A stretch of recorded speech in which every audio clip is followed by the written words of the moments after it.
자, 이제 오늘은 처음에 금강원 나갔고 이제 공예당을 이번 시간에 시작해 보도록 하겠습니다. 자, 그러니까 공예당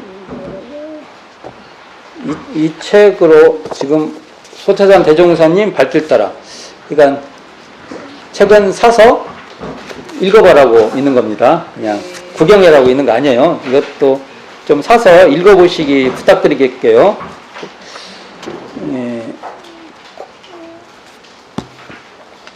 공예당인데, 자, 공예당 58조, 공예당이 원기 14년도에 세워지죠. 원기 14년인데, 이게 공예당이 처음에는 공예당으로 지키보다는 양잠실용으로 지은 거예요. 양잠실. 근데 이제 저도 누에고추를 어른들이 이렇게 하는 것에서 옆에서 놀기만 했지, 누에고추를 해보지를 안 해갖고 이게 참 안 들어와요. 이게 누에를 어떻게 하고, 이게 왜 이게 필요하고, 이걸 잘 모르겠어요, 제가. 그러나 어쨌든 봄, 가을로 누에 치는 시간에는 농업부, 나중에 농업부가 산업부로 바뀌는데, 그 농업부에서 사용을 하고, 그러니까 기간이죠. 기간을 정한 거죠. 봄과 가을에는 농업부에서 누에고치용으로 사용해서 이걸 잠실로, 옛날 잠실이라고 하잖아요. 잠실로 사용하고, 그 외에는 대중들의 집회 장소 및 다양한 공간으로, 그러니까 모이는 곳에서, 그래서 공회당이에요. 함께 같이 모인다. 공회당이에요, 공회당. 그래서 여러 사람들이 같이 모이는 장소, 집회 장소로 이것을 사용하기로 했는데, 이게 이제 뜻과 같이 타이밍이 딱 안 맞는 거예요. 실제로 이제 모임 장소 때 쓰려고 하면은 뭐 누에 친다고 했지. 그러니까 이게 우리가 그렇잖아요. 뭐 개혁을 했는데, 이게 어떻게 하다 보니까 결정적일 때는 사용을 못 하는 거예요. 그래서 이제 잠시를 따로 짓자. 그래서 신양잠시를 따로 쳐요. 다음 해, 이게 15년, 원기 15년이 됐죠. 어디다 짓냐? 지금 옆에, 여기 건너편에 보면은 정화정사, 그 건물이 아니고요. 그 터에 쳐요. 옛날에 보면 사진이 있어요. 누에 같이 치는 그 사진도 있고 그래요. 초기교단의 사진을 보면. 자, 이제 신양잠실은 나중에 좀 살펴보는 걸로 하고, 오늘은 주로 공예당을 이제 볼 것인데, 이 공예당은 너무 중요한 것이죠. 이곳에서 지금 제가 이렇게 이 모임을 갖고 있다는 것은 저한테도 영광이에요. 어떠한 그 상보다도 저한테는 축복이에요. 제 개인적인 그 복이라고 내가 생각을 하고 있어요. 누가 하겠어요, 나중에. 이렇게 초기교단의 대종사님의 그 법설이 어마어마하게 있는 이 공간이고, 여기에서 동화선 형식의 정기훈련을 이곳에서 무수했죠. 그러면 우리가 상상을 해봅니다. 상상을 제가 싹 해봐요. 이곳에 막 제가 알고 있는 대종경에 나와 있는 그 어른들이 이곳에서 다 모여서 공부도 하고 대화도 나누고 회화도 하고 강연도 하고 이랬던 곳이에요. 그 많은 어른들이 여기서 강연도 하고요. 또 모여서 회화도 하고요. 또 성리문답, 대종사님께 성리문답, 여기서 이게 이제 성리문답 하면 나중에 배를 삑 누르면 땡이야. 그래서 저희가 제가 그런 소리 말해요. 우리는 대종사님께 땡 탈락하는 그 경험을 많이 해야죠. 그래 공부를 계속 하죠. 그렇죠. 그래서 여기 앉아서 대종사님께서 완법, 기일, 일기, 화처, 그거에 대해서 우리가 한번 싹 말해보고, 대종사님 여기 계신다 하고, 내년에 더 해갖고 와라. 이런 소리를 들어서 계속, 야, 내가 열심히 공부하는 거죠. 이런 공간이에요. 이곳이 여기 지금 같이 앉아 계신 이곳이. 그러니까 이것을 제가 이거 쓰는데 총부의 대중 집회실이고 그래서 통칭 공회당이라고 했고 익산총부 선원 이게 정기훈련장이었고 그래서 선빵이라는 말이 등장하면은 거의 공회당이에요. 선빵에 모여라 뭐 선빵에서 어쨌다 하면 공회당입니다. 선빵. 그리고 이제 이게 뭐 이제 그 구룡원이라고 했는데 아직 제가 이걸 잘 모르겠어요. 구룡원. 이 터의 지명이 구룡인가 뭐 여기가 일룡, 이룡 뭐 이런 명칭들이 있어요. 그런 거만 제가 이건 잘 모르는 소리입니다. 그러나 구룡원이라고 불렀습니다. 그리고 여기 앞에 지금 이 앞에 돌출된 게 현관이죠. 이게 현관 형식이 들어온 거예요. 현관 형식이 여기에 위에다가 옛날 사진 보면 대관 겸 설법전. 그래서 여기를 설법대전이라고도 하고 이런 현판이 붙어 있었어요. 여기 위에. 그러니까 이게 큰 방이면서 설법을 듣는 곳이다. 라는 뭐라고 할까. 목적의식 있죠. 이곳에선 대종사님한테 대종사님 설법을 듣는 곳이다. 그리고 이게 지금 소화실이라고 지금 거기에 성덕당이라는 현판이 근데 이게 선원 교감실로 사용했다. 이게 주사님이 사용했다는 것이 있어요. 서화실은 서쪽, 동화실은 동쪽. 그럽니다. 왜 아자를 붙였는가 저도 모릅니다. 서화실, 동화실 이렇게 표현을 했어요. 그리고 이게 한때 유일학님, 이게 원광대학교 전신이죠. 이 유일학님을 통해서 원광대학교로 발전해 가잖아요. 이때 여기 강의실로 사용했대요. 저기 양정심도 강의실로 썼고 여기도 강의실로 썼던 겁니다. 뭐 건물 설명은 기타 등등은 이 책 보세요. 제가 이 책을 또 말하고 싶지는 않고 읽어보시면 되는 것 같아요. 그런 정보를 여기서 내가 얘기한다는 의미 없고 제가 유튜브에 이 익산총부와 소태산 법설에서 유튜브에 또 자세히 설명이 있어요. 그것도 유튜브 보세요. 유튜브도. 오늘은 법설, 주기장창 법설로 나갈 거예요. 그래서 제가 이 강의 제목을 소태산 대종사의 법설이 깃들어 있는 익산총부 이렇게 해서 소태산 법설을 앞에다 세우는 거예요. 자, 공회당과 관련된 본문입니다. 대종경 교육품 17장 또 펴보겠습니다. 17장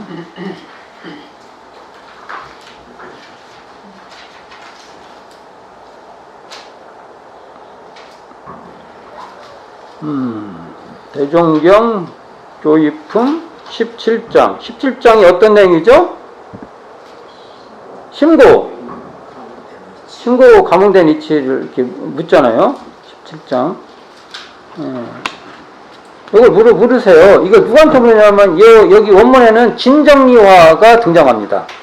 진정리화가 총부에 지금 저기 저는 하원관이라고 하는데 옛날에는 숭산 종사 지금 교정원장실로 쓰고 있는 이렇게 하면 빨리빨리 알아들어야 돼요. 제가 다 설명 못 드려요. 이제 여기 이 책에 보면은 그 지도 있어요. 지도 앞에 건물 이제 요걸 그냥 제가 말 안 해도 따라라락 알아야 돼요.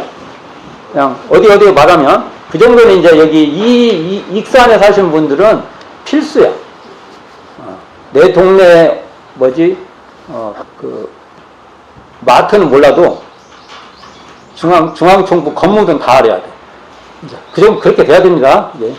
자, 여기에 보면 진정리화가 거기에 사셨어요. 거기에 와서 사는데 이 진정리화는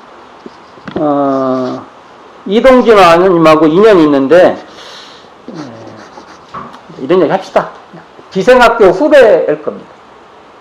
진정리화님이 기생학교를 다니셨을 거예요.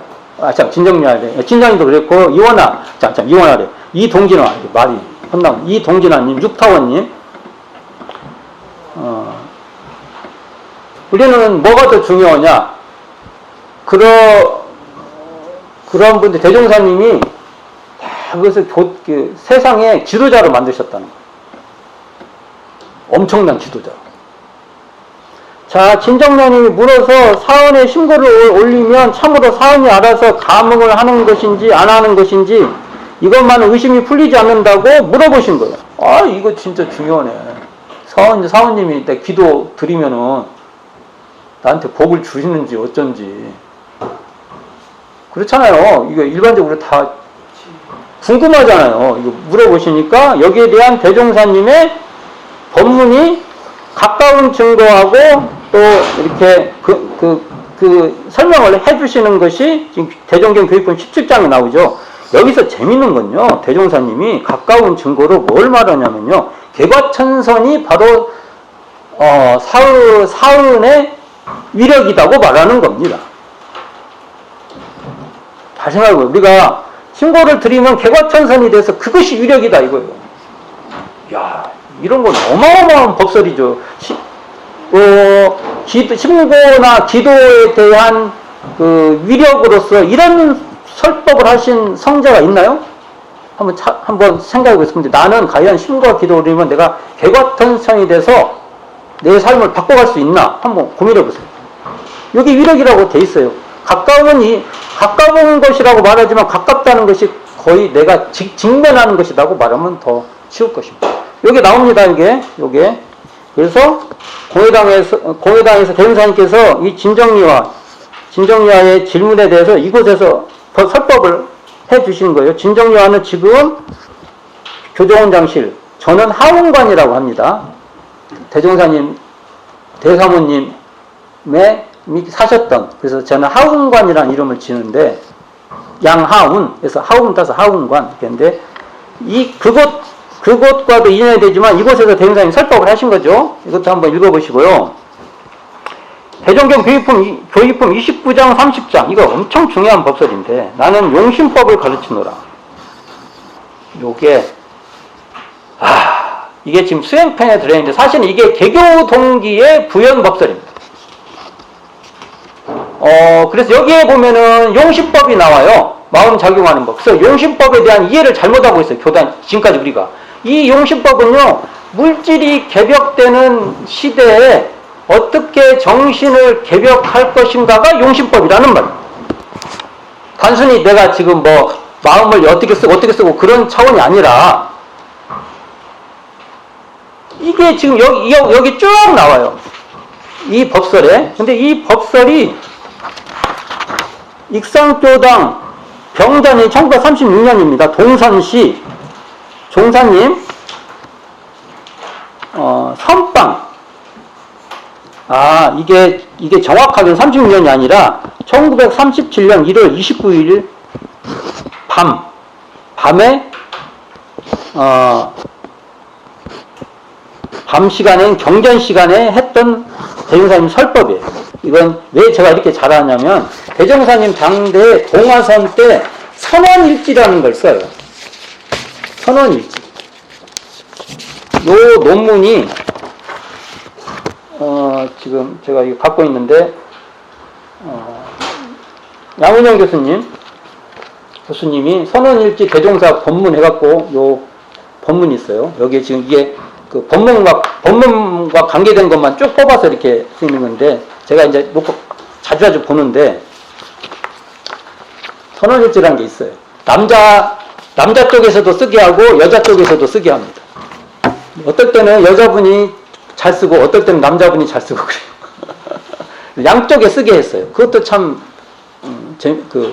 그래서 여기에 보면은 상황들이 많이 나오는데, 이때 이 기록으로 1937년 1월 29일 1937년 1월 29일이라는 그 시간이 우리가 알아낼 수 있는데, 이 선빵이 등장하죠. 여기 선빵, 종사님 선빵의 출서가 시사 공회당입니다. 이곳에서 지금 교입품 29장 30장 이 내용의 법설을 쫙 하시는 거예요.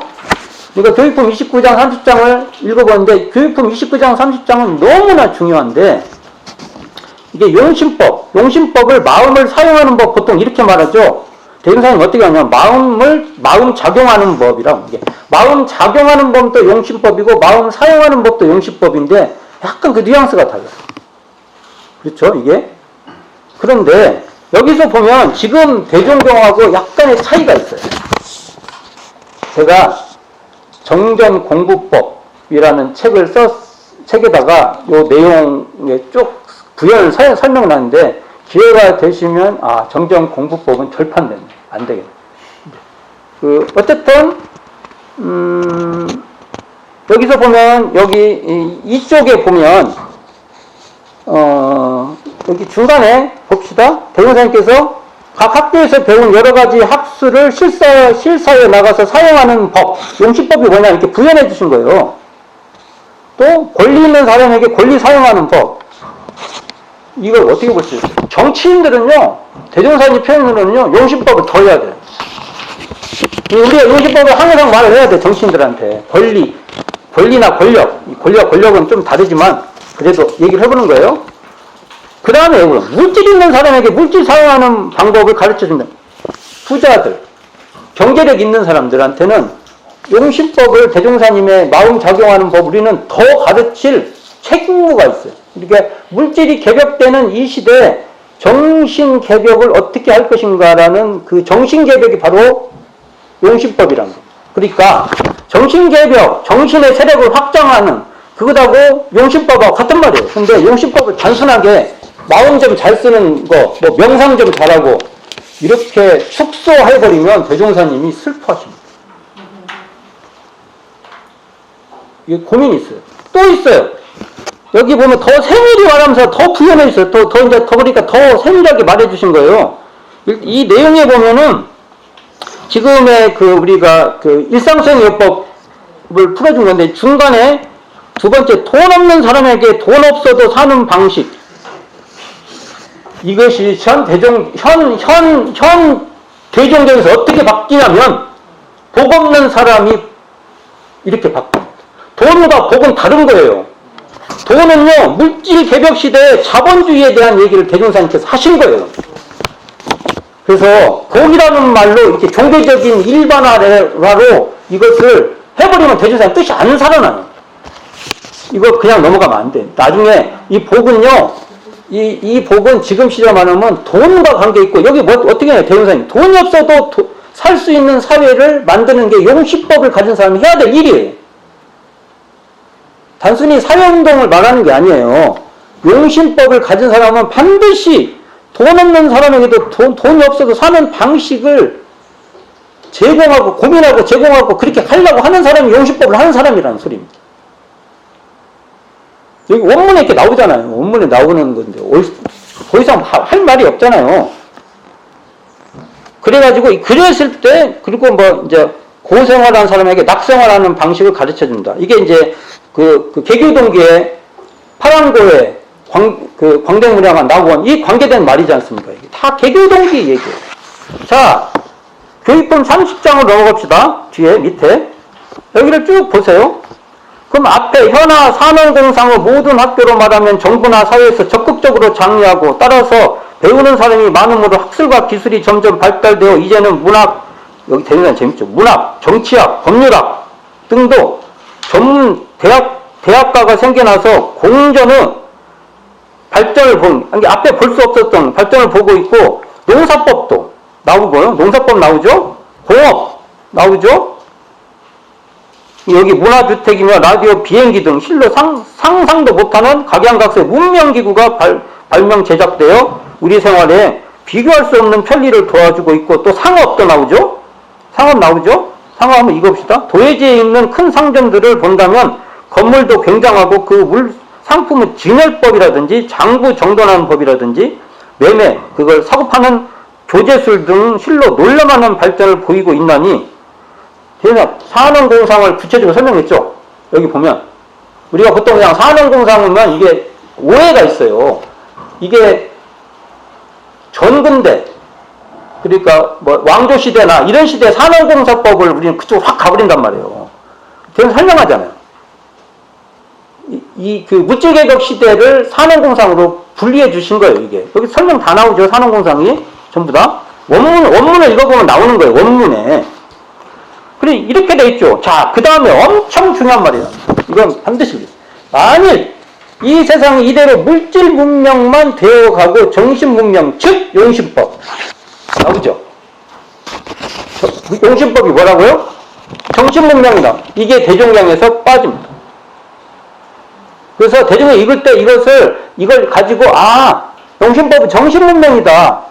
그러니까 단순히 수행품에 들어있는 내용이지만 이것은 개교 동기를 설명한 거예요. 교의품이구나. 교의품 속에 개교 동기 설명이에요. 이게. 요거 꼭 보세요. 그럼 용식법을 모른다면 누구나 보고 듣는 대로 각자 욕심만 채우는데 결국 개인, 가정, 사회, 국가가 피폐로 악화돼 이 세상은 수라장이 되고 말 것이니 쭉 읽어보세요. 여기가 설명이 아주 막 산업공상에 대해서 그리고 물질 문명의 산업공상에 대해서 구체적인 설명이 쭉 나옵니다. 그래가지고 자리타의 주인공이 되자는 것이 뭐냐면은 바로 정신개벽의 주인공이 되자는 소리예요. 근데 단순히 용식법 해가지고 그렇게 작게 만들어버리면 이곳에서 대종사님께서 막 외쳤던 그 내용이 쪼그랑탱이를 만들어버리는 겁니다. 우리 제자들이. 그럴 수는 없지 않습니까? 근데 여기 원문에 나오잖아요, 원문에. 중간에 보면은, 그러면 물질문명에서 여기 산업공사법 이렇게 나왔어요. 이 산업공사법은요, 앞에서 계속 부연해 나오잖아요. 물질이 발달되는 그 시대의 우리의 삶의 모습을 산업공사법이라니까 이렇게 볼 수 있어요. 물질문명 세계를 말하는 겁니다. 이걸 좀 이걸 구체적으로 읽어보시면 좋겠고, 제구는 용신법의 조정사가 돼요. 이럴 때 용신법은 뭐예요? 그래서 이 용신법에 심자가 들어가니까 마음만 하는 게 아니라 어찌 보면은 이 물질이라는 이것이 개벽되니까 물질을 잘 선용하고 항복시킬 수 있는 정신개벽을 하는 것이 용신법입니다. 제가 왜 선용과 항복이라는 말을 써요. 선용은 잘 사용하는 거잖아요. 그렇죠? 근데 물질별자도 아주 항복시키는 것까지 있어야 됩니다. 이게 항복시킬 마음이 없는 사람은 선용을 진짜 잘 못해요. 선용에 매이지요. 그냥 그래서 뭔가 물건 좋은 것 좀 쓰면 좋고 내가 그냥 물질 문명을 좀 쓰는데 그냥 매여버려요.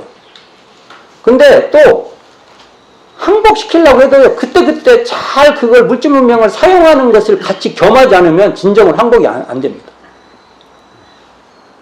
그런 면들을 같이 고민해 주시기를 부탁드리는 겁니다.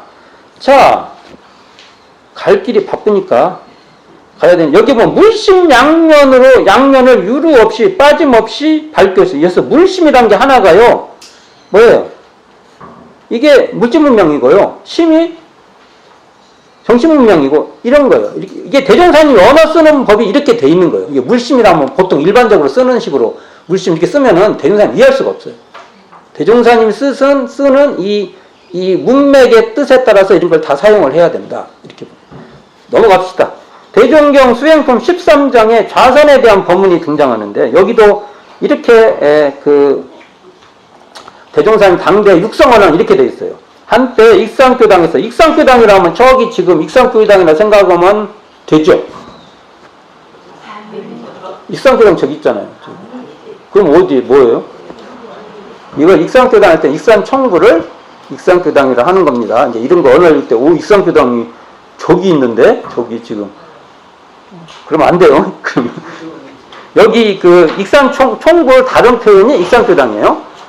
종사님, 그러니까 대종사님 새벽 좌선 시간에 선방 이곳에 오신 거예요. 선방에 출석하셔서 대중을 향하여 말씀하시고 쭉 이 좌선에 대한 정말 이 제자와 권동화 선진하고 이 법문 정말 엄청 중요한 법설입니다. 이런 게 초기 교단에서 이렇게 생동감 있는 그 문답들이 주고 왔는데 이 내용이 현재 대종경에서는 이렇게 축약돼 있어요. 행의 축약.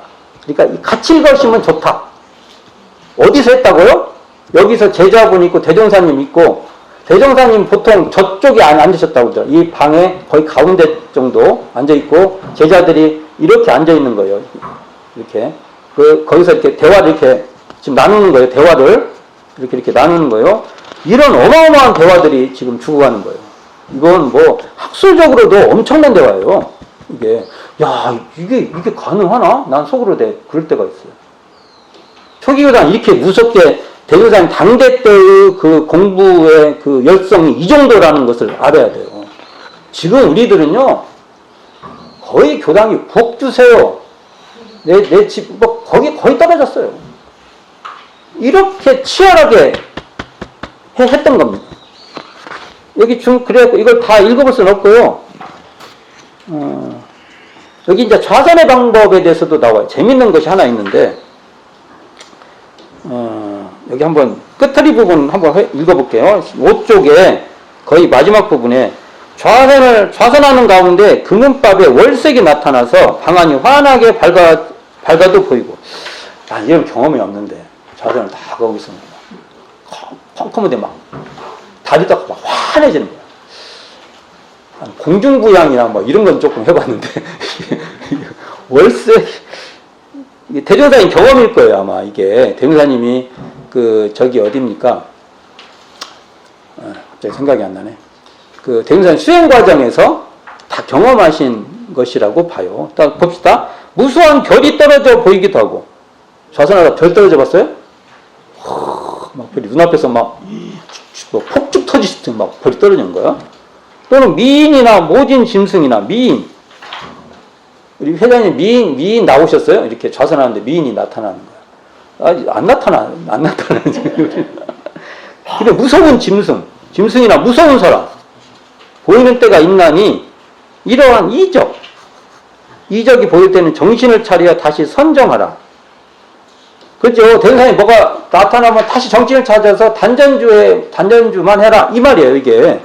간단하죠? 근데 뒷말이 재밌습니다.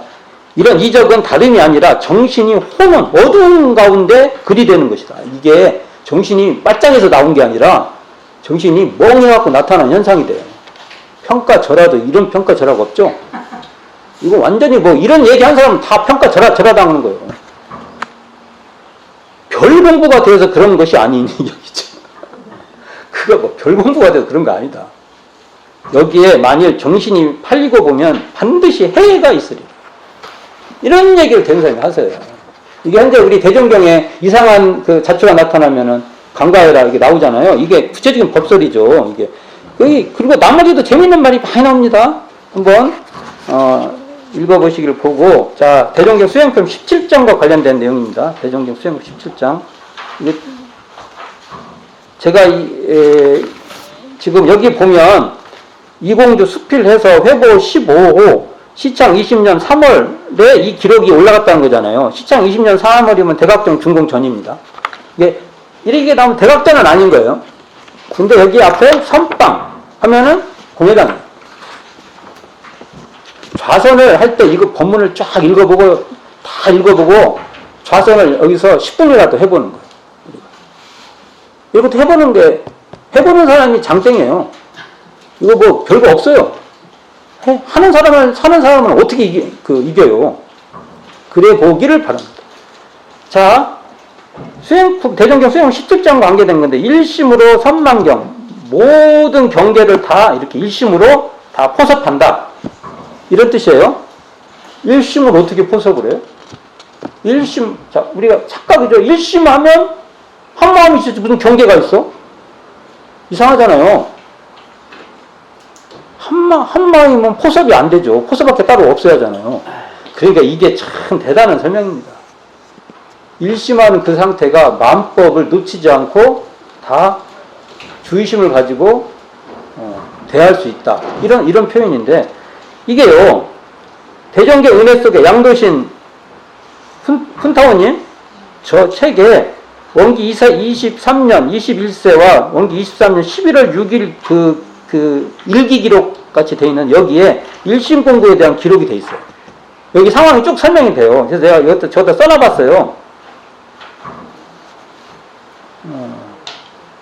동선, 입선이 시작되었다. 쭉 돼가지고 밑에 선중이었나봐. 그래서 조실, 이게 종법실이에요. 지금 종법실 옆에 있죠. 여기를 갔는데 그 전에 이제 얘기하려면 길어지니까 요 책 대종사님 은혜 속에 나오면은 이 감각 감상이 나오게 되는 과정이 정말 드라마틱하게 써져 있어요. 그러니까 대종사님 큰딸 박길선이 이제 임신 돼가지고, 그러니까 아무래도 여자가 서로 이렇게 좀 하는 게 좋잖아요. 그래서 좀 그걸 좀 약도 다리고 그 바늘 뭐 그걸 좀 대종사님 부탁을 한 거예요. 그래서 지금 저기 어디예요? 지금 보화당, 구보화당. 난 구보화당이라는데 요즘 원래 그 보화당 터 있죠? 예. 거기서 이제 이렇게 하는데, 약간 그죠? 하다가 이제 이게 약을 다리다 보면 바느질이 잘하는데, 그것을 이게 1심을 해라는데, 의심이 생길만 하잖아요. 1심이면은 한 가지 몰두하면 한 가지 몰두하다 보면 이게 안 되고, 의심이 생기잖아요. 이게 굉장히 사실적인 공부잖아요. 그러니까 이걸 대종사님한테 이것도 중요해요. 바로 안 물어보고요, 빽빽으로 궁리를 한 거예요. 이렇게 돼보고 저렇게 돼보고. 그러다가 이제 이게 막 되니까 대종사님한테 물어보니까 너 혼자 듣기는, 이 답을 너 혼자 듣기는 너무 아깝다. 이게 질문이 좋았던 거예요. 질문을 잘하면 대종사님이 너무 좋아하는 거예요. 그걸 빌미로 모든 사람한테 말해줄 수가 있단 말이에요. 아니, 의심도 없는데 말해줘봤자 이게 공허한 메아리란 말이에요. 대종사님이 해줄 말이 많은데 해줄 수가 다 못해. 근데 공부심이 가지고 이렇게 오랫동안 하니까 너무 중요하잖아요. 그러니까 이때 이제 너만 듣기는 아까우니까 다 모여라. 여기 선빵이 모이는 거예요. 여기 보면은 선빵, 제가 공회당으로 보는데 선빵이 모여라 해가지고 지금 현재 대종경 수행품 17장 이 법서를 쫙 하시는 거예요. 근데 요 상황을 이 원래 상황이 주산 송도성 수필에 회고 51호에 시창 24년 1월호에 실려 있어요. 요 처음에 실렸던 것도 한번 읽어보면은 지금 대종경에 올라오는 것을 이해하는데 서로 많이 도움이 됩니다. 그래갖고 그렇잖아요. 대종사님의 일심은 내가 일이 세 가지가 있으면 세 가지를 포섭하면서 그것을 다 챙기면서 하는 게 일심이라는 거죠. 이것도 위대한 법설입니다. 위대한 법설이에요. 이것도 한번 이 책 양도신 교당에 가면요, 안 읽어갖고 교당이 막 꽂혀 있어요. 도대체 이걸 내가 가져가야지, 내가 내 걸로 만들어야지, 내가 두고두고 읽어야지, 이런 생각이 아니고요. 그건 그냥 나하고 상관없는 거야. 그래서 다 꽂아 있어. 교당마다 꽂아 있어. 그러면 반드시 대종사님 은혜 속이라는 책이 있어요. 꺼내서 요 기록을 한번 읽어보시면, 와, 이건 드라마를 써도 좋은 내용이구나라고 느끼실 겁니다. 꼭 읽어보시길 부탁드리겠습니다. 자, 그 다음에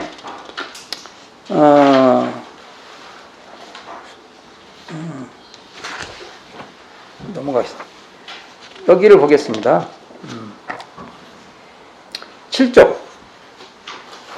7쪽에 보면 대종경 변이품 1장의 천지의 식에 대해서 이렇게 논하죠. 변이품 1장에 천지의 식에 대한 논의가 있는데, 여기서 서로 그 경전 시간이었어요. 경전 시간. 우리 정기훈련 과목 중에 경전 있어요, 없어요? 경전 있잖아요. 그 경전 공부 시간인데, 이때 여기에 보면 강당이라고 돼 있는데, 저는 이걸 공회당이라고 보는 거예요. 이게.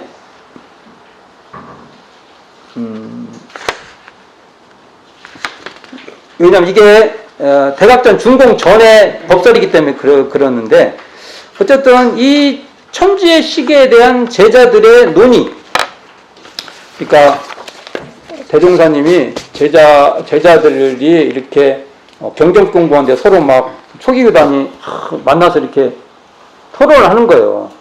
천지의 식은 이거다. 그것을 듣고 대종사님께서 이렇게 법설해줘요. 아름답지 않습니까? 정말 아름다워. 그냥 그런 것을 지금 우리가 우리가 만들 필요가 있어. 우리가 만들 필요가 있다고 저는 봅니다. 이것도 같이 한번 읽어보시고, 여기에 있는 원문도 좀 같이 좀 봐보시길 부탁드립니다. 자, 다음에, 대종경 불지품 15장, 16장, 천상락과 인간락도 이곳에서 한 법설이 아닌가라고 저는 추정을 하는데, 이건 좀 물음표로 둡시다. 물음표로 두고, 신성품 14장, 대종경 신성품 14장, 누가 나오냐면 김정각 선진이 등장하죠. 한번 펴봅시다. 신성품 14장.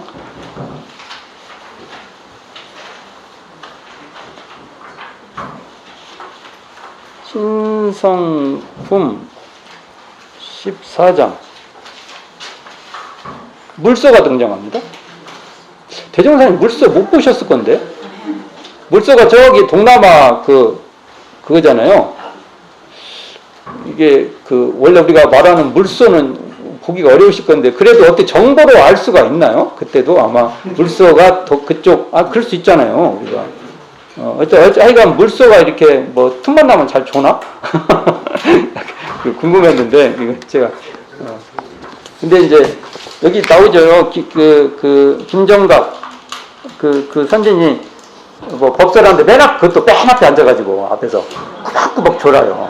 저도 이렇게 한참 설교하고 있으면은 꼭 조는 사람만 보여. 졸고 계시네. 이제, 졸지 마요. 근데 이제 졸아. 그러니까, 맨 앞에서 꼬박 졸으니까 대종사님께서, 보기시키가 물소 같다고.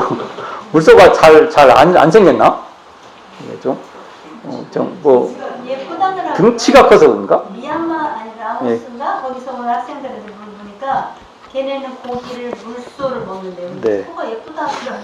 하여간 대종사님 보기에 어쨌든 그랬던 것 같고요. 자, 이게 지금 김정환 선지님인데, 이게 김정환 선지님 원래는 유명한 있잖아요. 막 세 가지 한이 있어서 사만이다 처음 이름 져줘요. 사만이다 이름 져주면 그거 받으시겠어요? 넌 요즘 말로 세 가지 엉뚱해. 삼뚱 이렇게 져주면은 막 난리 나지. 교당 안 다닌다고 교무님이냐 내가 뭐 때문에 왜 교당에 다니냐 배일 소리를 다 할 수 있죠. 이 사만이라 이름을 져줬는데도 그만큼 대종사님하고 그런 마음의 그런 벽이 없던 거죠. 이게 우리 현재 대사전을 찾아보면 원기 12년부터 8년간 총국 공양원 근무하셔서 소태산 대종사의 식사를 담당했다고 나옵니다. 그러면은 어느 정도일까요? 밥을 맨날 식사하시라고 갖다 드리고 이건 보통 사회가 아니죠. 이게 어떤 인간적 관계가. 그러니까 이 말이 가능한 거예요. 대종사님도 하실 분한테 하는 거예요. 대종사님이 어떤 분이 나한테 어떤 얘기를 해도 괜찮을 수 있는 내 마음이 됐냐 이거예요. 대종사님이 김정각님한테 할 만하니까 한 거예요. 아무나한테 안 해요. 이렇게 대종사님이 해도 괜찮는 내 마음이 나는 있냐 이거. 한번 살펴보세요. 요것도 그런 마음으로 이 문장만 읽지 마시고 이 김정각님의 대종사님 마음과 김정각 선지님의 마음으로 읽어보시면 내가 좀 이렇게 교무님이 그래도 뭔가 공부를 배웠던 교무님이 혹여 좀 잘 모르고 엉뚱한 소리를 나한테 좀 했다고. 뭔 교무님이 그럴 수 있어. 그렇게는 안 할 수 있다는 거죠. 우리가 여기 안에서 김정각 선지님과 또 대종사님도 할 만한 분한테 하니까 대종사님, 내가 어떤 분이 나한테 그 말 해도 괜찮은 거야. 그럴 수 있는가 한번 살펴보세요. 그런 분이 몇 분이나 계세요. 저도 생각해보면 참 쉽지 않아요. 저한테 조금만 안 좋은 소리 하면은 저도 바로 그냥 저는 또 얼굴에 금방 나타나갖고 뭘 숨기지를 못해네. 저놈이 싫어하는구나. 금방 알아. 옛날 어른들이 저는 삐졌구나. 금방 알아. 자, 요 내용이 쭉 있고, 그 다음에 신성품 16장.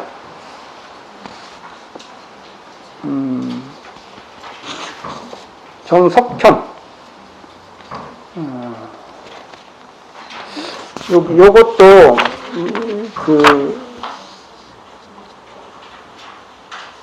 이것도 정확하게 여기다고 말하기는 상당히 어려우나 공회당으로 왜냐면 시창 18년 9월 26일 예외를 보잖아요.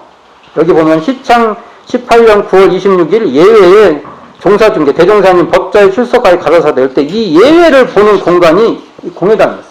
왜 시창 18년이냐면 시창 20년, 20년 4월 이렇게 돼야 대각전이 세워져요.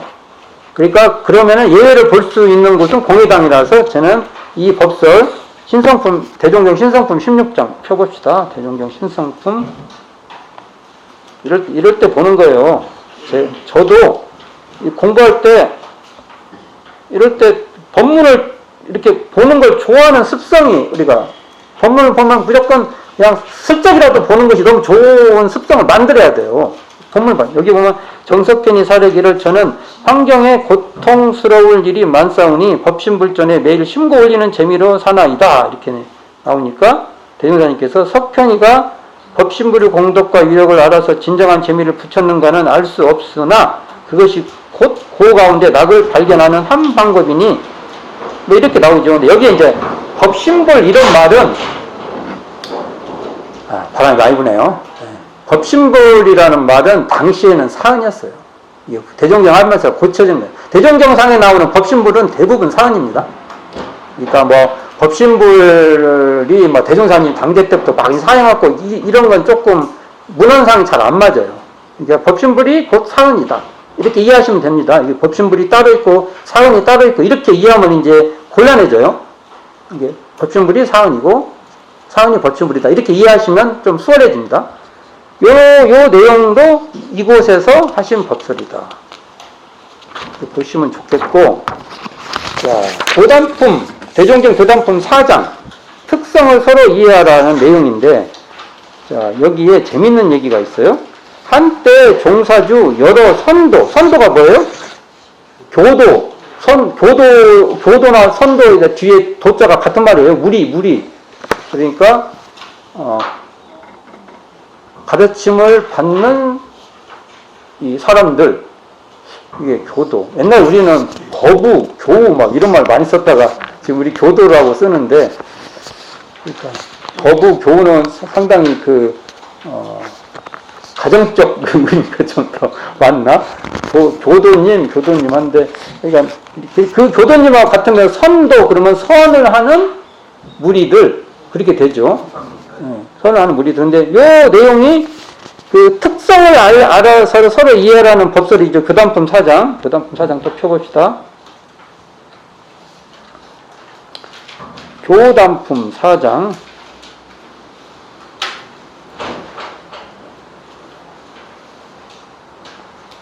4장에 보면 쭉 나오죠? 이 교단품 4장 특성을 알아서 이해해라. 근데 여기에 제가 지금 검정글씨로 쳐놓은 부분 한번 읽어볼게요. 예를 들어 말하면 정일지 선생이 위생관념이 많은 제자예요. 옛날에 서울에서도 근무할 때 서울에 그 식당이 좀 폐쇄적이었나 봐. 그 안에서 밥 먹을 때 빨리 먹고 바깥 나가는 거야. 공기가 탁하니까. 근데 이분이 재밌는 일이 있어요. 여기 보면 옆에 이렇게 공기창 있죠? 이게 더 많이 만든 건데 처음에 이 공기창이 없었어요. 그러니까 옛날에 여기 있잖아요. 이거. 여기 좀 문 있죠? 여기. 그게, 위에.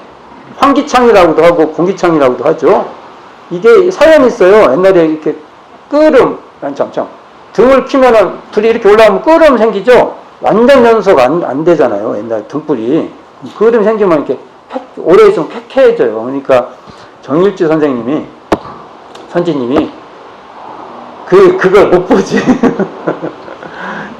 문을 다 열든지, 그러면 문 열면 또 겨울엔 어떻게 돼요? 추워요. 그래서 그냥 끓음 마시는 게 낫지. 추위보다 끓음 마시는 게 낫다는 파가 있을까? 그런 사람 있는가 하면, 그래도 환기에서 좀, 이렇게 좀 상쾌한 게 낫지. 어느 쪽이세요? 다 각자 다르잖아요. 그럴 때 정일주 선생님이 그 의견을 내요. 어떤 의견을 내냐? 여기 이렇게 환기창 이거 내자. 그러니까 이 돈이 얼마나 드는데 그러냐고 막 서로. 그리고 또 그 팔사님, 그 김광선님, 내가 지금까지 살았는데 그 끓여 마셔도 내가 안 죽고 살고 있는 거지. 우리가 보통 하잖아요, 그런 말. 이런 재밌는 얘기가 있어요. 그러니까 대종사님도 정일지 이 제자가 이 그 고향 사람잖아요. 정일지. 지금 영산교당 있는 잠실 그쪽에 살았던 분이잖아요. 그러니까 정일지 선생 하면은 이렇게 그 뭐라고 해야 돼? 이거 깔끔하다고 해야 돼? 뭐라고 해야 돼요? 그러니까 그 특성 있죠. 그 특성을 알고 돼야지. 뭐 왜 이렇게 이렇게 까다롭냐? 뭐 이런 식으로 되면 안 된다는 거죠. 요런 일화가 나와요, 이게. 요 이화는 대종경에 빠져있죠? 그러나 초창기에 이런 일화가 있었다고 얘기를 해주면서 말하면 참 이게, 대종사님이 거론하잖아. 한 예로. 거론하죠? 이렇게. 이 예가 나온 거 보면 이것은 공회당 같습니다. 공회당에서, 야, 봐라, 이거 환기창. 이렇게 얘기를 하죠. 그래서, 이거 현장성 있지 않습니까? 이런 법설은요? 요 관계하고 이 특성을 알려라고 관계가 있다고 생각을 해보셨어요? 이 법설이 여기 오니까, 이거 환기창을 보고, 그렇구나. 공기창을 보고. 그러면 이거 소중하지. 그러면 이거 나중에, 이거 좀 그러니까, 이렇게, 다른 걸로 이렇게, 이걸 그대로 보존해야겠어요. 좋은 걸로 더 바꿔야겠어요. 보존해야죠. 그래서 이 법설 소재, 그 다음에 초기 교단의 정성이 있는, 제자들의 정성이 있는, 기연이 있는 곳이잖아요. 이렇게 법설이 중요해요. 이것도 그렇게 읽어봅시다. 자, 또 교단품, 자, 그럼 넘어가고, 부처품 2장 봅시다. 대종경 부처품 2장. 또 봅시다. 부처품 2장. 틈만 나면 보는 거예요. 부처품 2장. 이 개성이죠. 사실은 여기에 칠판에 개성을, 대운사님이 주산종사에게, 주산 성도성 선진에게 칠판에 개성을 쓰고 옆에다가 무시선의 강령 우리 현재 있죠? 이걸 쓰게 해요. 이게 일리가 있어요. 개성은 이러한 진리의 설명이라면 무시선의 강령은 그 진리의 근거에서 어떻게 살아라고 하는 이 짝이 돼요. 맞잖아요. 유사시는 이렇게 하고 무사시는 이렇게 하라. 이러한 진리의 근원에서 유사시는 이렇게 공부하고 유사시에는 잡념을 제거하고 유심을 양성하고 유사시에는 불의를 제거하고 정의를 양성해라. 이런 진리를 근원에서 공부한 사람은 그렇게 한다는 거예요. 그렇게 해라는 거예요. 그게 이 공간, 공회당 선방에서 했으니까 우리가 공회당 선방에서 우리도 개성을 개성 만들기 아니면 개성을 이렇게 요즘 캘리라고 하나요? 캘리그라피라고 하나요? 요것도 써보고 갖고 여기 전시회 같은 거 개성 무지선의 강령 이렇게 이런 것들도 교당에서도 한번 해서 여기다가 딱 여기서 인증샷도 좀 하나씩 찍고 이런 것을 좀 했으면 좋겠어요. 개성 또 많아요. 부처품 7장 교리도 여기 교리도 나오잖아요. 교리도 여기에 보면 이게 안희정 향사님인데 총구 중앙선언이라 하는 것이 여기 공회당이라고 저는 봐요. 왜냐하면 이게 공회당인데 이게 처음에 칠판에 이거 써인 거 칠판에 붙이고 당시 중앙선언 교감이었던 정산종사에게 교리도를 해석하라고 했는데 대종사님께서 이걸 거북이하고도 같고 사람 같다고 해서 교리도 보면 이렇게 보면 거북이 같고 이렇게 하면 사람 같잖아요. 사람은 사람 같다는 것은 인도상요법에 근거한다. 이런 상징성이 있어요. 거북이는 이것이 이 교법이 오래갈 교법이다. 그런 것도 있잖아요. 그러니까 교리도도요. 여기서요 우리가 교리도를 한번 그려보는 거예요. 우리가 교리도를 창의적으로 어떻게 만들 것인가 이런 것들도 이곳에 교리도와 관련된 많은 것도 해볼 필요가 있는 거죠. 자, 이것도 원기 28년 교리도가 1월 동선 중에 했다는 걸로 돼 있고, 자, 그러니까 부촉품에 저는 개성에다가 이런상 앞에 붙여요. 앞으로 이런상 개성 이게 맞아요. 이제 이런상 개성이라는 말은 뭡니까? 근행법이라는 책에 대종상 초기 교단에서 만들었던 책에 있는 말이에요. 제가 저만 쓰는 말이 아니라 원래 썼던 말이에요. 그래서 이런상 개성이라 해도 틀린 말이 아니다. 그리고 이런상 개성 이것은 1941년에 했고 교리도는 1943년 2년 뒤입니다. 이렇게 알고 있고, 자, 이론상 법어가 있어요. 이론상 법어. 우리 이론상 법어 있죠? 이 원상의 진리를 각하면 시방상계 오가 소인 줄 알면 쭉 나가지 않습니까? 요것도 원기 26년 1940년 1월 말에 개성을 발표하고 2월 28일 오후 7시 반에서 9시 반 사이에 공회당에서, 제가 왜 이렇게 정확히 써놨게요? 기록 있으니까 써놓은 거예요. 제가 기록도 없이 써놨다가 무슨 소리 들으려고요. 이게 선언일지에 등장합니다. 정확하게 언제 그 시간 안에 이게 된 거예요. 그러니까 사실은 이론상장에서 이론상 법어가 맨 뒤에 만들어진 겁니다. 개성 나오고 그 다음에 이론상 법어예요. 우리한테 정정 순서는 그렇게 안 돼 있죠. 개성이 맨 뒤죠. 그러나 발표된 순서로 보면 이론상 법어가 맨 뒤에요. 이런 것이 있어요.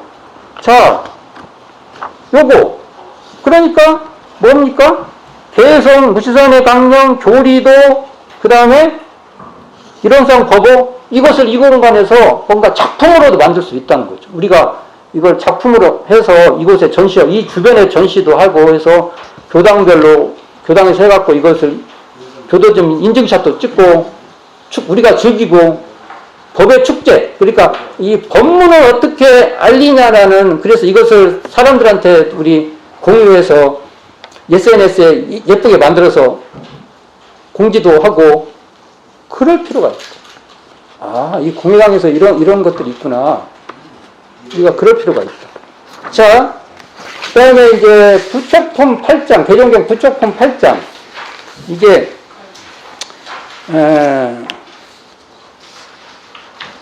이게 재밌는 건데,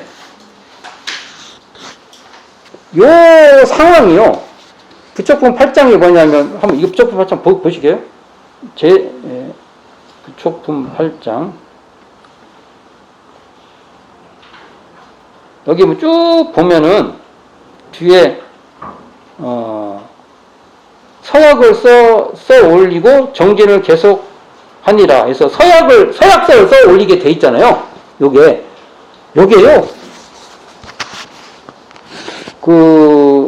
선언일지. 아까 선언, 동화선 때 일지를 썼단 말이에요. 해방일지 쓰듯이. 해방일지라고 요즘 이제 유행됐잖아요. 일지란 말을 참 안 썼는데, 해방일지 나온 뒤부터 그냥 보편화되어 버렸어. 근데 선언에서 그날 그것을 기록해 놓은 건데, 여기에 1941년 1월 13일에 과거로부터 현재까지 어떤 공부를 한 사람이 제일 큰 공부를 한 분인가에 대하여 문답이 있었다. 이렇게 기록이 되어 있어요. 대종사님하고 문답이 있었다는 거예요. 그리고 다음날 1월 14일에 신성 결정서라고 해서 신성을 다시 내가 딱 마음을 정한 거예요. 나는 어떤 일을 하겠다. 그러니까 부처님 같이 그러한 공부를, 부처되는 공부를 하겠다. 이 서약서를 쓴 명단이 쭉 나와요. 요 선언일지. 요렇게 갖고 있죠? 여기에 명단이 있어요. 이게 요 대종경, 요 법문에 사실관계가 있는 거예요. 사실관계가. 저희들도요, 조금 하면 여기 와서요, 신성 결정서를요, 신고를 올릴 때 결정된 신고 있잖아요. 결정. 난 이 대종사님의 이 정신개벽 이 공부를 위해서 정신개벽 그 재생세 이 공부를 위해서 내가 마음을 더 굳힙니다 하고 여기다가 딱 써서 붙이는 거예요. 여기도 붙이면 안 되겠네. 잘못하면.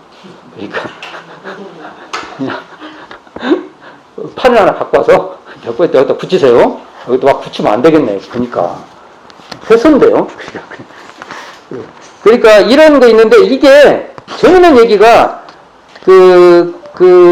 양도신 선지님의 구도역정기 편에 의학에 대한 경계로 해서 등장해요. 가지고 그때 이제 대종사님 공부를 잘 몰랐던 거예요. 이런 쌍의 진리에 근원한 사은사유 3학 8조의 공법을 그렇게 해도 다 아는 게 아니었어요. 그러니까 다른 공부에 대한 관심이 되니까 그때도 교단적으로 이제 서대원 선지님이 불교 공부, 서대원 선지님은 대종사님을 더 잘 하기 위해서 불교 공부를 했지만 그러다 보니까 양도신 선지님도 이제 여기 교리 공부가 되니까 학교 공부, 그러니까 여기에 보면은 과학 공부라는 것은 제도권 교육을 말한 거예요. 과학이라고 하면 지금 과학을 생각하면 안 돼요. 제도권 교육이에요. 지식, 이 공부가 부족해서 좀 공부를 더 하고 나면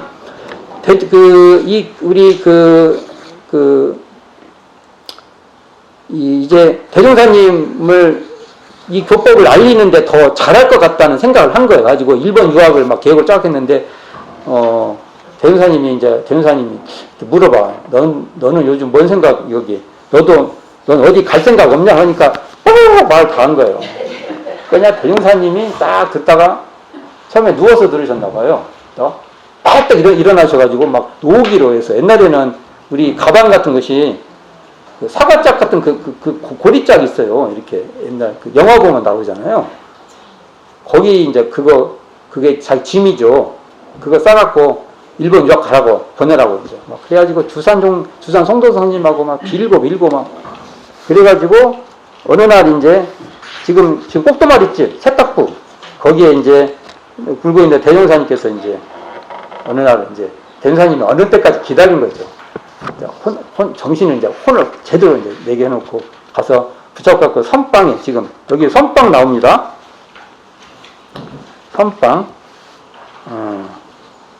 선빵에 이제 다 그러니까 가서 이제 모인 거죠. 모여가지고 이거 물어봐요. 아까 그 질문 있죠. 여기 제가 빨간 줄을 쳐놨죠. 과거로부터 현재까지 어떤 분이 어떠한 공부로 제일 큰 재주를 얻어 고해 중생은 구제선이 되었으며 또한 그대들은 어떠한 재주를 얻기 위해 이곳에 와서 공부하게 되었는가? 그리고 도신이 너부터 말해봐. 이제 이렇게 된 거예요, 이게 역사에서 사실 있는 법설이에요, 그게. 여기서 벌어진 일이에요. 그리고 대행사님께서 맨 마지막 이게 중요한 거예요. 3대력을 얻어 보험자가 된다는 다짐. 이게 중요한 거예요. 우리는 껐떡하면 뭐라고 해야 돼? 성불재중 막 이렇게 말하면 그 표현이 정확하게 안 들어오는 거예요. 그 말의 뜻이.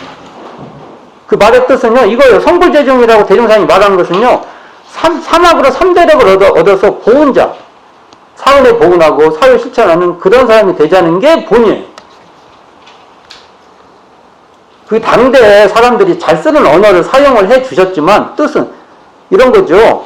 그러니까, 여기에 이런 거. 그래서 우리도 하다 보면 마음이 좀 가라앉고, 내가 이렇게, 대종사님 만나서 소태산 대종사 교법을 공부해도 진전도 없고 별로 의미도 없겠다.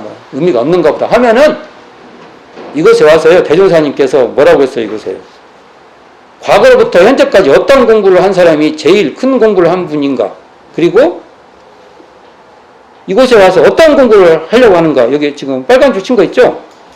요거 물어보고 대종경 부촉권 8장 공독해보고요. 재생의 서학서, 그러니까 결정된 15조, 마음을 딱 정하는 거예요. 대종사님의 교법인 이런 쌍의 진리에 근원한 사은사유 3학 8조. 이 공부로 나는 재생의 길을 가겠다. 또 이렇게 결정을 한번 붙이세요. 이곳에 와서. 그러면 여기가 대화의 장소가 되잖아요. 이 공간이. 여기 공간에 와서 보이는 게 뭐가 있어요, 여기에? 멋있는 게 있어요. 여기 겨울 되면 춥고, 겨울 되면 불안 때문에 춥잖아요, 여기. 그러니까, 나하고 뭔가 이야기가 돼야 이게 이 공간이 살아남을 것이다. 대종경 교육법 37장 제구는 동남풍이 될지어다. 그 유명한 법설 있죠. 동남풍 법설. 이것도 여기라고 봅니다. 이곳에서 동남풍 법설도 하신 것이다. 그러니까 그 법설도 많이 읽어보시기 바랍니다. 이곳에서. 이건 저는 이곳 선빵이라고 했잖아요. 선빵. 그러니까 대종경 성립법 27장 보면 심성이기 나와요. 심성이기 한번 봅시다. 성립품 27장.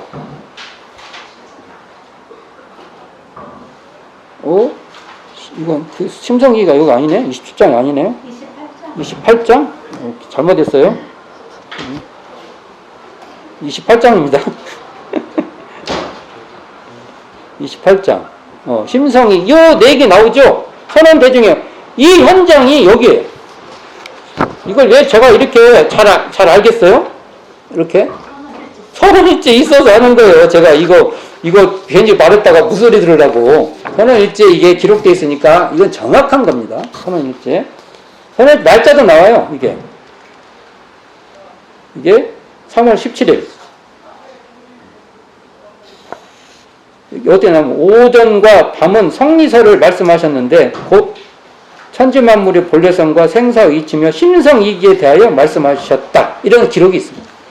그러니까 심성이기도 이곳에서 서로 연말을 해보는 것도 좋겠다. 교육품 20장. 교육품 20장 마지막입니다. 제가 더 하면 안 될 것 같아요. 교육품 그래도 20장 펴보세요. 교육품 20장.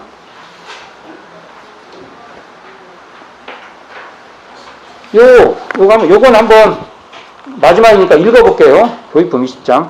대종사 선언대중에게 말씀하시길. 이게 대충 선언대중이라고 하면 대부분 선빵 이 공회당일 가능성이 높습니다. 그러니까 대종령 선언대중 하면 공회당 같다. 다는 아니에요. 그래도 대부분 공회당입니다. 이 법문은 공회당이에요. 제례사원에서 연불종은 언제나 연불만 하고 교종은 언제나 강경만 하고 이게 경전만 본다는 거죠. 선종은 언제나 좌선만 하고 선종에서 간화선으로 한다는 소리죠. 율종은 언제나 계만 지키면서 같은 불법 가운데 서로 시비장단을 말하고 있으나 그렇죠. 율종은 막 이게 그 자기들 주장만 있어요. 주장이 세요.